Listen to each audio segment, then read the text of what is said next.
नमस्कार दोस्तों, स्वागत है आपका हमारे official YouTube channel GSY investor में। कैसे हैं आप सब? मैं उम्मीद करता हूं स्वस्थ होंगे, मस्त होंगे, अपनी तैयारी में व्यस्त होंगे। बट आज की जो क्लास है महाभारतन 2 है और TGT PGT आर्ट को पूर्ण रूपेण जो है ये समर्पित क्लास है।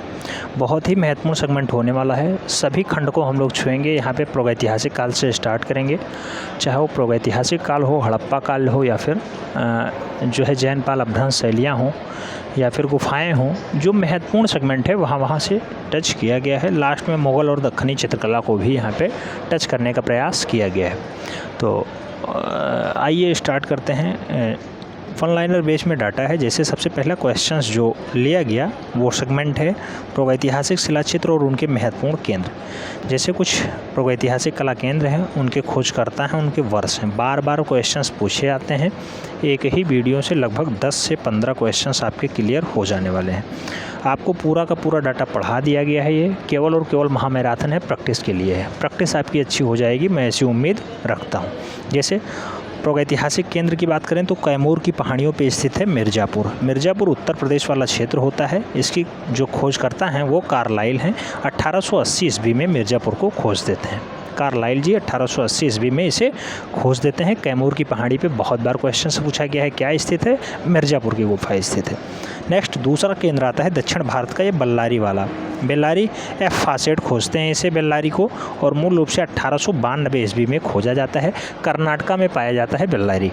नेक्स्ट क्वेश्चन नंबर 3 जो बहुत महत्वपूर्ण बेटा है, बहुत बार पूछा गया है, सिंघनपुर के खोजकर्ता कौन है और कब खोजा जाता है? तो CW एंडरसन साहब खोजते हैं। 1910 ईस्वी में इसे खोजा जाता है एंडरसन के द्वारा, CW एंडरसन। नेक्स्ट पंचमढ़ी आता है। पंचमढ़ी की अगर बात करते हैं, DH गार्डन साहब खोजते हैं बेटा। DH गार्डन खोजते हैं 1936 ईस्वी में।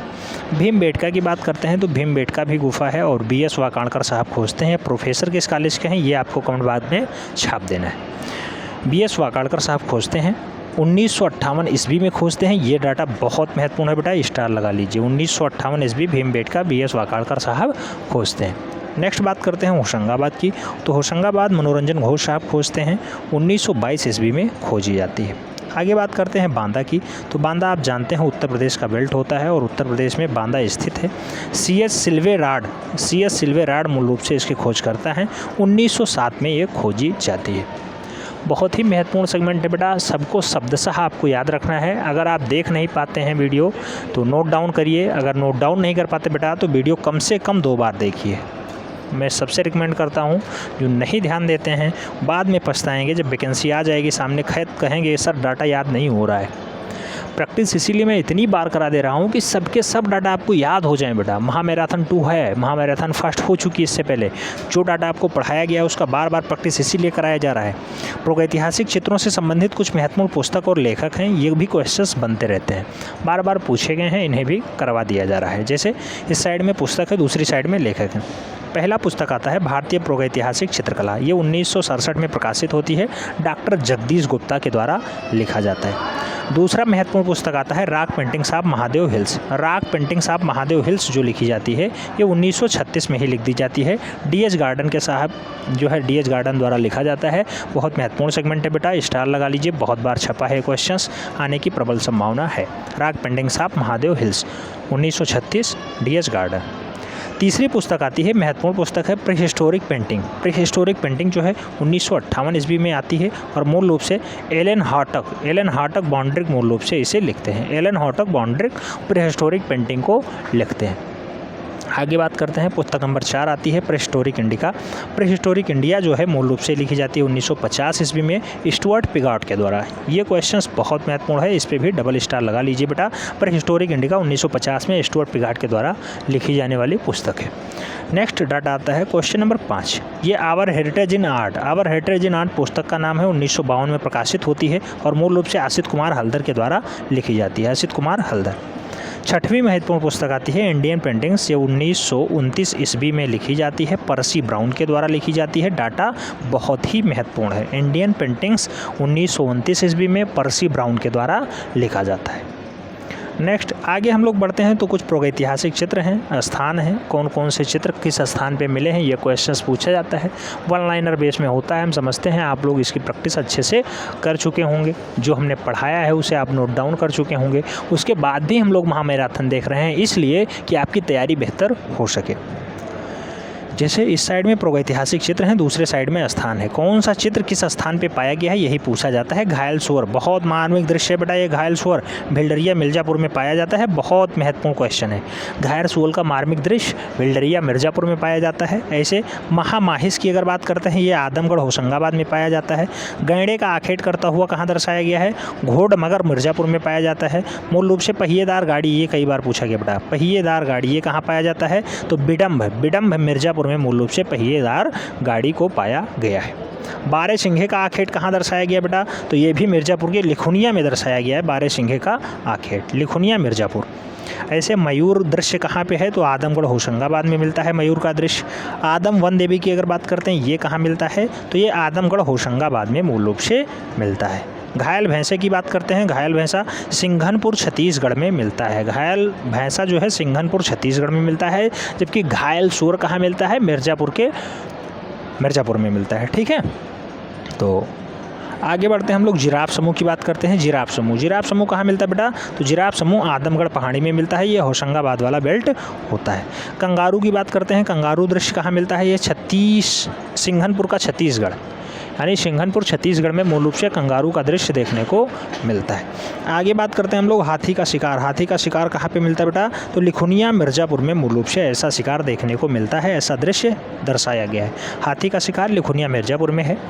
शिकार नृत्य की अगर बात करते हैं तो शिकार नृत्य मूल रूप से भीमबेटका मध्य प्रदेश में स्थित है। आगे बात करते हैं शहद एकत्रित करते हुए। बेटा ये बहुत महत्वपूर्ण डाटा है। शहद एकत्रित करते हुए पंचमढ़ी मध्य प्रदेश में मूल रूप से स्थित है। आगे बात करें तो अश्वारूढ़ या फिर महिषारूढ़ सैनिकों का युद्ध ये कहाँ दर्शाया गया है? तो ये बोरी गुफा है, पंचमढ़ी मध्य प्रदेश में मूल रूप से। बोरी गुफा मध्य प्रदेश में मूल रूप से ऐसा दृश्य देखने को मिलता है। अश्वारूढ़ या फिर महिषारूढ़ सैनिकों का युद्ध कहाँ पे है? तो ये पंचमढ़ी मध्य प्रदेश में है। आगे बात करते हैं, कुछ महत्वपूर्ण डाटा और पूछे गए हैं, जैसे भीमबेटका किस शहर के पास स्थित है? तो आप जानते हैं मध्य प्रदेश की राजधानी भोपाल के पास स्थित है। आगे भीमबेटका में पाषाण गुफाएं स्थित हैं। तो बेटा भीमबेटका में जो पाषाण गुफाएं हैं वो विंध्याचल की पहाड़ियों पे स्थित हैं, सदैव याद रखिएगा। अक्सर इसका ऑप्शंस गलत देता है और राइट आंसर सभी को मिल जाता है, लेकिन आपको याद रखना है, आयोग इस पर बहुत सचेत हो चुका है। ठीक है, तो भीमबेटका की पाषाण गुफाएं विंध्याचल की पहाड़ियों पे मिलती हैं। भीमबेटका क्या है ये बहुत बार क्वेश्चंस पूछा गया है, एक पहाड़ी स्थित है। मूल रूप से आगे बात करें तो भीमबेटका में सर्वाधिक चित्र कहाँ पाए जाते हैं? तो भारत में सर्वाधिक चित्र जो है मिलते हैं वो भीमबेटका में ही मिलते हैं। भीमबेटका में कुल कितनी गुफाएँ प्राप्त होती हैं? टोटल 600 गुफाएँ हैं। 600 में कितनी गुफाओं में चित्र प्राप्त होते हैं? 275 गुफाओं में चित्र प्राप्त होते हैं। भीमबेटका में 275 में चित्र प्राप्त होते हैं, टोटल गुफाओं की संख्या 600 है। आगे बात करते हैं, किस गुफा को जूराक शेल्टर कहा जाता है? बेटा जूराक शेल्टर की उपमा भीमबेटका को ही प्राप्त है। भीमबेटका बहुत फेमस गुफा है। भीमबेटका के चित्र क्या कहलाते हैं? भीमबेटका के चित्र हैं बेटा, तो गुफा के चित्र सांप्रदायिक सभा को प्रदर्शित करते हैं, सांप्रदायिक सभा। आगे बात करें तो डाटा पूछा गया है, पूरा पाषाण काल के दौरान भीमबेटका के चित्र हैं। तो बेटा भीमबेटका के चित्र जो पूरा पाषाण काल में मिलते हैं वो हाथी, जंगली सांड और बाघ के मिलते हैं। बाघ, जंगली सांड और हाथी के मिलते हैं। आगे बहुत ही महत्वपूर्ण सेगमेंट है बेटा, इसमें हम लोग बात करेंगे प्रागैतिहासिक चित्रों की विशेषताएं, जिसमें दिखाया गया है क्या, कैसे और क्यों मिलता है। प्रागैतिहासिक काल के चित्रों में क्या विशेषताएं रही हैं? जैसे प्रागैतिहासिक कालीन अधिकांश चित्रों को बनाया गया है रेखाओं के द्वारा। प्रागैतिहासिक चित्रों में किसका महत्व है? रेखाओं का ही महत्व है। प्रागैतिहासिक चित्रों में प्रधानता क्या है? रेखाओं की प्रधानता है बेटा। आगे बात करते हैं हम लोग तो प्रागैतिहासिक चित्रों को कहा जाता है, तो कहा जाता है बेटा क्या? रेखा चित्र कहा जाता है। आगे बात करते हैं, अधिकांश प्रागैतिहासिक चित्रों के रंग क्या हैं बेटा? तो गेरुआ रंग के बनाए गए हैं। आदि मानव लोग शिलालेखों के लिए किस प्रकार के रंगों का प्रयोग करते थे? तो जो आदि मानव थे वो शिलालेख बनाते थे, तो उसमें वो खनिज रंग और भूमिज रंग का प्रयोग किया करते थे। खनिज रंग और भूमिज रंग इसमें आता है। आगे बात करते हैं, गिरवे के अलावा आदिकालीन मानव किन रंगों की प्रचुरता में प्रयोग किए हैं? तो गिरवे के अलावा मूल रूप से हैरोजी रंग और रामरज के साथ साथ खड़िया का प्रयोग वो लोग खूब अच्छे से किए हैं। आदिकालीन मानव इसका प्रयोग खूब अच्छे से किया करते थे। आगे बात करें तो डाटा दिया गया है प्रागैतिहासिक काल में रासायनिक रंगों का प्रयोग होता था। तो प्रागैतिहासिक काल में रासायनिक रंग जो प्रयोग किए जाते थे उसमें कोयला और काजल का खूब अच्छे से प्रयोग किया गया है। आगे डाटा पूछा गया प्रागैतिहासिक चित्र सामान्यतः निर्मित किए गए हैं, तो वो गेरुआ और चारकोल से ही निर्मित किए गए हैं। गेरुआ और चारकोल से ही प्रागैतिहासिक काल के सामान्यतः चित्र ज़्यादातर बनाए गए हैं। आगे बात करते हैं हड़प्पा से डाटा पूछ लिया गया सीधा सीधा। हड़प्पा निवासी पूजा करते थे, तो पशुपति शिव की पूजा किया करते बेटा, बहुत महत्वपूर्ण है, लगभग 4 से 5 बार ये क्वेश्चंस पूछा जा चुका है। हड़प्पा निवासी किसकी पूजा? पशुपति शिव की। हड़प्पा जो सिंधुवासी थे वो किस वृक्ष की पूजा करते थे? मूल रूप से पीपल का वृक्ष का पूजा किया करते थे। पीपल बरगद सब ऑप्शन में होता है, पीपल राइट आंसर मारना है बेटा, पीपल। ठीक है। हड़प्पा कालीन स्थलों में अभी तक किस धातु की प्राप्ति नहीं हुई है? तो हड़प्पा कालीन स्थलों में अभी तक जितनी भी खुदाई हुई है उसमें लोहा नहीं मिला है, लोहा बिल्कुल भी नहीं मिला है। आगे बात करते हैं सिंधु सभ्यता प्रसिद्ध है, तो वास्तुकला, मूर्तिकला और चित्रकला सभी के लिए सिंधु सभ्यता फेमस है। आगे बात करें तो सिंधु सभ्यता प्रमुख रूप से प्रसिद्ध है वास्तुकला के लिए, सिंधु सभ्यता वास्तुकला के लिए प्रसिद्ध है। आगे बात करते हैं डाटा और पूछा गया है सिंधु घाटी सभ्यता से। एक तांबे की बैलगाड़ी कहाँ से प्राप्त होती है? तो तांबे की बैलगाड़ी बेटा दायमाबाद महाराष्ट्र से मिलती है। दायमाबाद महाराष्ट्र से तांबे की बैलगाड़ी प्राप्त हो जाती है। आगे बात करते हैं, बहुत महत्वपूर्ण सेगमेंट आता है, बहुत महत्वपूर्ण क्वेश्चन है। सिंधु सभ्यता में परस्पर आलिंगन करते बंदरों का खिलौना, कुतरती हुई मुद्रा में बैठी गिलहरी, एक दबका हुआ मेढक किस सामग्री से बना है? तो बेटा ये सब चीनी मिट्टी के बने हुए हैं, चीनी मिट्टी में बनाए गए हैं। आगे बात करते हैं और डाटा पूछा गया है सिंधुकालीन पक्की मिट्टी की मूर्तियों का निर्माण किस पद्धति से होता है? तो सिंधु घाटी सभ्यता में मूल रूप से पक्की हुई जो मिट्टियों से मूर्तियों का निर्माण होता है वो चिकोटी पद्धति में होता है। चिकोटी पद्धति इसका राइट आंसर बनता है। आगे हम लोग बात करते हैं सिंधु सभ्यता के मुख्य खाद्यान्न थे, तो गेहूँ और जौ को मूल रूप से मुख्य खाद्यान्न माना जाता है। कहाँ से बंदरगाह का साक्ष्य मिलता है? लोथल से मिल जाता है। तांबे का हंस कहाँ मिलता है? लोथल में मिल जाता है। शतरंज के बोर्ड के नमूने कहाँ मिलते हैं? लोथल से मिलते हैं। पंचतंत्र का उल्लेखित धूर्त लोमड़ी का अंकन कहाँ मिलता है बेटा? तो धूर्त लोमड़ी भी लोथल से प्राप्त होती है, यानी ये मिट्टी के पात्र पे बनी हुई है। आगे हम लोग बात करें तो महत्वपूर्ण डाटा आता है मनके बनाने कारखाने कहाँ मिलते हैं? तो ये लोथल और चन्हूदड़ो दोनों जगह से मिलते हैं। युग्म समाधियाँ दोनों को साथ में दफनाने का काम, ऐसी समाधियाँ कहाँ मिली हैं? तो लोथल और कालीबंगा दोनों जगह युग्म समाधियाँ देखने को मिलती हैं। आगे बात करते हैं भारतीय चित्रकला का प्राचीनतम केंद्र कहाँ पे बेटा? तो ये गुजरात राइट आंसर बनता है, इसके लिए जो है सबसे फेमस वही है। अब हम लोग गुफाओं से बात करेंगे, जैसे जोगीमारा की गुफा आ गई। जोगीमारा में क्या महत्वपूर्ण है? जैसे जोगीमारा से किस प्रकार के चित्र प्राप्त हुए हैं? तो जोगीमारा में मूल रूप से किस प्रकार के चित्र मिले हैं भैया? तो मिलते हैं भित्ति चित्रण, यानी दीवारों पे चित्रण होता है। राइट आंसर जो है भित्ति चित्रण ही बनता है। बहुत बार ये क्वेश्चंस पूछा गया है। जोगीमारा गुफा क्या है? तो मौर्यकालीन गुफा है, 300 ईसा पूर्व की गुफा ये मानी जाती है। जोगीमारा गुफा के चित्रों की अवधि क्या है? तो अजंता गुफाओं से पहले की है, ये बहुत बार पूछा गया बेटा। अजंता गुफाओं से पहले की अवधि मानी जाती है जोगीमारा गुफा की। आगे बात करें तो जोगीमारा गुफा कहाँ स्थित है? तो ये छत्तीसगढ़ में स्थित है, मूल रूप से छत्तीसगढ़। सरगुजा जनपद होता है, पहले ये मध्य प्रदेश का हिस्सा हुआ करता था। आगे बात करते हैं तो जोगीमारा गुफा किस पहाड़ी पे स्थित है? तो ये रामगढ़ की पहाड़ी पे स्थित है। बहुत बार पूछा ये क्वेश्चंस बना है बेटा, इसे याद रखना है। जोगीमारा गुफा किस पहाड़ी पे स्थित है? रामगढ़ की पहाड़ी पे स्थित है। आगे हम लोग बात करते हैं जोगीमारा किस लिए प्रसिद्ध है? जोगीमारा किस लिए प्रसिद्ध है? तो भित्ति चित्रण के लिए मूल रूप से फेमस है।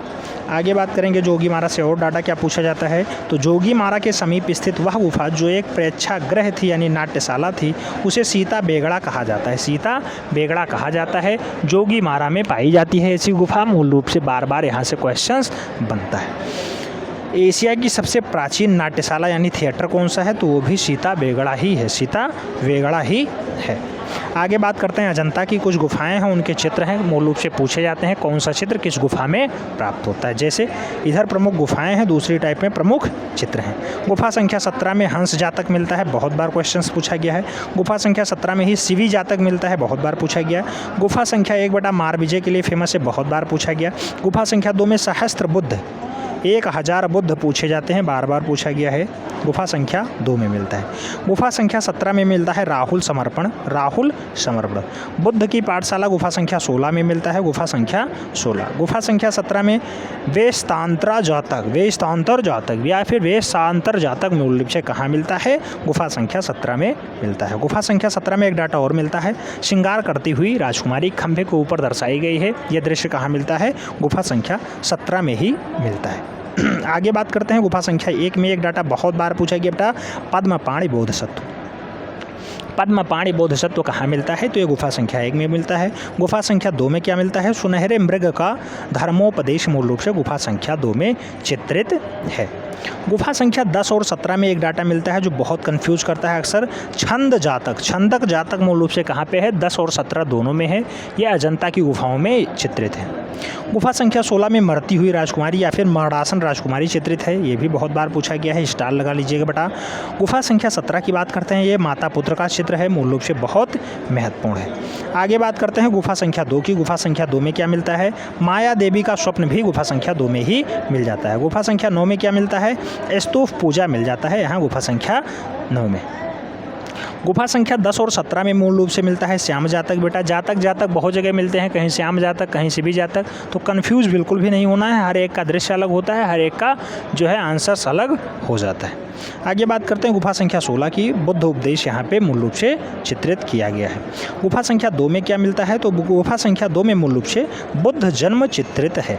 गुफा संख्या 1 की बात करते हैं, राज दरबार में ईरानी दूत कहाँ पे चित्रित है? तो गुफा संख्या 1 में चित्रित है। गुफा संख्या 2 में क्या चित्रित है? सर्वनाश बेटा बहुत बार पूछा गया है, याद रखना है, स्टार लगा लीजिए। गुफा संख्या 2 में सर्वनाश भी चित्रित है, सर्वनाश गुफा संख्या 2। आगे बात करें गुफा संख्या 2 में एक डाटा और पूछा जाता है, प्राणों की भिक्षा यानी छंदवादी जातक। मूल रूप से छंदवादी जातक कहाँ पे है? ये गुफा संख्या 2 अजंता में चित्रित है, याद रखना है। अब हम लोग आगे बात करते हैं डाटा। अजंता से कुछ और डाटा पूछे जाते हैं, जैसे अजंता में प्रक्षेप्य या परिक्षेप्य का किस रूप में प्रयोग हुआ है? तो परिक्षेप का जो प्रयोग हुआ है वो काल्पनिक रूप में किया गया है, डाटा याद रखना है। अजंता की किस गुफा में मरडोसन यानी मरती हुई राजकुमारी चित्रित है? गुफा संख्या 16 में है। 16वीं गुफा का भाव चित्रण दृष्टि से कौन सा सर्वोत्तम है? तो मरती हुई राजकुमारी इसके लिए सबसे बढ़िया भाव माना जाता है। अजंता की सर्वप्रथम बनी हुई प्रतिलिपियाँ कहाँ प्रदर्शित होती हैं? क्रिस्टल पैलेस इंग्लैंड में प्रदर्शित होती हैं, डाटा याद रखना है, स्टार लगा लीजिए बेटा, बहुत ही महत्वपूर्ण है। अजंता की सर्वप्रथम बनी प्रतिलिपियाँ कहाँ? तो क्रिस्टल पैलेस इंग्लैंड में मूल रूप से प्रदर्शित होती हैं। आगे बात करते हैं अप्सरा नामक चित्र। अप्सरा नामक चित्र अजंता की किस गुफा में है? तो गुफा संख्या 17 में अप्सरा नामक चित्र चित्रित है, गुफा संख्या 17। एक क्यूरेटर की नियुक्ति होती है अजंता में, तो अजंता में क्यूरेटर की नियुक्ति कब होती है बेटा? तो ये 1908 ईस्वी में होती है, 1908 ईस्वी इसका राइट आंसर बनता है। अजंता चित्रों के कलाकार कौन थे? बौद्ध भिक्षु थे। आगे बात करें भाव प्रवणता का उन्नति रूप किस शैली के चित्रों में मुख्यतया दिखाई देता है? तो यह अजंता की शैली में ही दिखाई देता है। आगे बात करते हैं चित्रकला, मूर्तिकला और वास्तुकला का संगम कहाँ पे है? तो यह अजंता में ही इसका संगम देखने को मिलता है। अब आता है बादामी गुफा। बादामी गुफा में क्या डाटा महत्वपूर्ण है? तो बादामी गुफा कहाँ स्थित है? कर्नाटका के बागलकोट जिले में मूल रूप से ये स्थित है। बागलकोट जिला याद रखना है, कर्नाटका प्रांत में पड़ता है। बादामी गुफाएं स्थित हैं बीजापुर की पहाड़ी पे स्थित हैं बेटा, ये भी क्वेश्चंस बहुत बार पूछा गया है। बादामी गुफा का प्राचीनतम नाम क्या है? तो वातापी या फिर वात्यातपुरम। बादामी गुफाओं को किस राजवंश के तहत विकसित होता है? तो चालुक्यों की राजधानी होती है, इसलिए चालुक्य राजवंश इसे खूब विकसित करते हैं। चालुक्य वंश की राजधानी कहाँ थी? बादामी ही थी। बादामी गुफाओं का निर्माण करवाया था, तो मंगलेश ने मूल रूप से बादामी गुफाओं का निर्माण करवाया था, मंगलेश। बादामी के भित्ति चित्रों में सर्वप्रथम प्रतिलिपियां किसने तैयार की? तो भित्ति चित्रण की प्रतिलिपियां जगन्नाथ मुरलीधर अहिवासी या जेएम अहिवासी मूल रूप से बादामी गुफा की प्रतिलिपियां तैयार करने के लिए जाते हैं, फेमस भी हो जाते हैं, बहुत बार ये पूछे गए हैं, याद रखना है, जगन्नाथ मुरलीधर अहिवासी। बादामी गुफा की खोज किसने की थी? तो स्टेला कैम्ब्रिज 1924 ईस्वी में मूल रूप से इस गुफा को खोजते हैं। स्टेला कैम्ब्रिज इसका राइट आंसर बनता है, 1924 ईस्वी में खोजा जाता है। आगे हम लोग बात करते हैं पाल शैली के। पाल शैली से कुछ महत्वपूर्ण डाटा पूछे गए हैं, जैसे पाल शैली में पाल शैली का प्रज्ञा पारमिता है, ये अवलोकितेश्वर बोधिसत्व के लिए फेमस है। भारत में लघु चित्रों का आरंभ किस बौद्ध पांडुलिपि से स्टार्ट होता है? तो बौद्ध पांडुलिपि है प्रज्ञा पारमिता। प्रज्ञा पारमिता। पाल पोथी चित्रण का समय क्या है बेटा? पाल पोथी चित्रण 8वीं से 12वीं शताब्दी में पूछा जाता है। इसे कंफ्यूज करने के लिए 16वीं से 18वीं दिया जाता है, अक्सर वो गलत होता है। पाल पोथी मूल रूप से 8वीं से 12वीं शताब्दी में स्टार्ट होता है। पोथी चित्रण का प्रारंभ किस शैली में हुआ है? तो वो पाल शैली में हुआ है। किसने पाल शैली को पूर्वी शैली कहा है? तो लामा तारानाथ ने मूल रूप से पाल शैली को पूर्वी शैली कहा है। आगे बात करें तो पोथी चित्रण का निर्माण किस राजवंश ने करवाया है? तो ये पाल शासकों के द्वारा करवाया गया है। पाल शैली के 3 प्रमुख केंद्र कौन कौन से थे?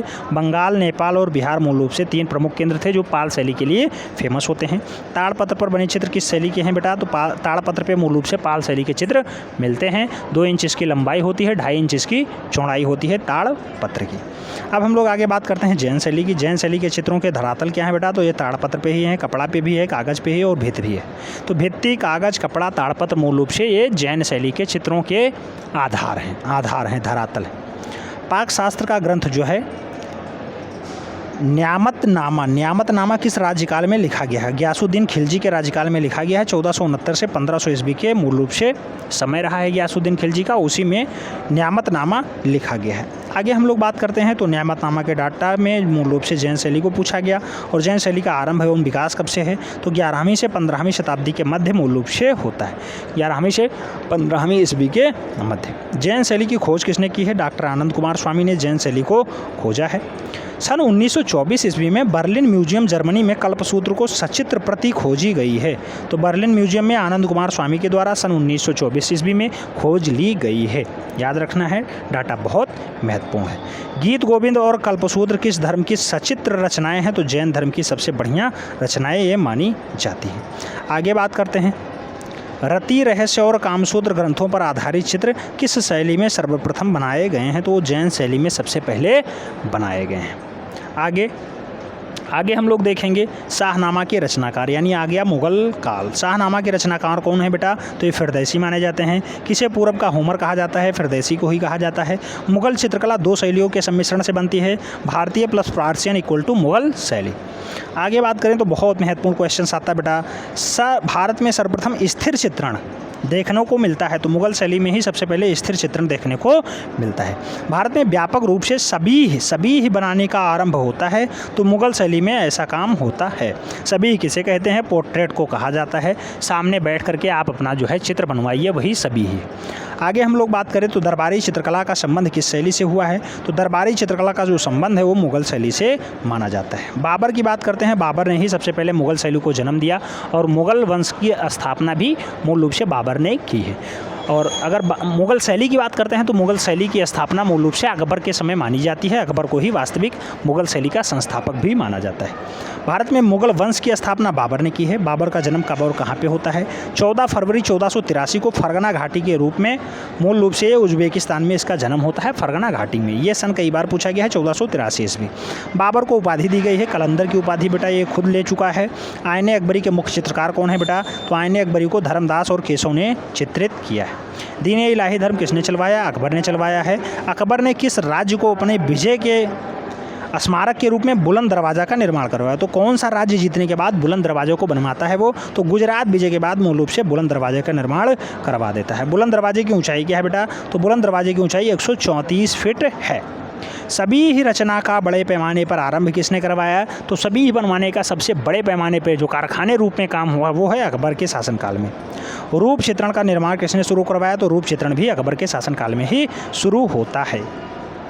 सभी ही चित्रों को किसके समय महत्व मिलता है बेटा? तो सभी मूल रूप से अकबर के समय में बहुत ज़्यादा महत्वपूर्ण हो जाता है। जहांगीर भी इसके लिए बहुत ज़्यादा प्रसिद्धि प्राप्त करता है। सबसे अधिक व्यक्ति चित्रण किसके शासनकाल में बने हैं? तो बेटा व्यक्ति चित्रण सबसे ज़्यादा अकबर के काल में बना है। आगे बात करते हैं मुगल शैली में व्यक्ति चित्रण में को विशेष स्थान मिला है, तो यह अकबर के काल में विशेष स्थान देखने को मिलता है। भारत में दरबारी इतिहास लेखन की परंपरा की शुरुआत की है, तो अकबर ने ऐसा काम स्टार्ट किया है। दरबारी इतिहास लिखने की परंपरा मूल रूप से अकबर ने स्टार्ट करवाई है। तो मूल रूप से ये महामैराथन यहीं समाप्त करते हैं। ये सेगमेंट आपको कैसा लगा कमेंट के माध्यम से ज़रूर बताएं। और मैं उम्मीद करता हूँ आपकी प्रैक्टिस बहुत अच्छी चल रही होगी, आपकी तैयारी भी बहुत बेटर चल रही होगी। मिलते हैं नेक्स्ट वीडियो में, तब तक के लिए जय हिंद।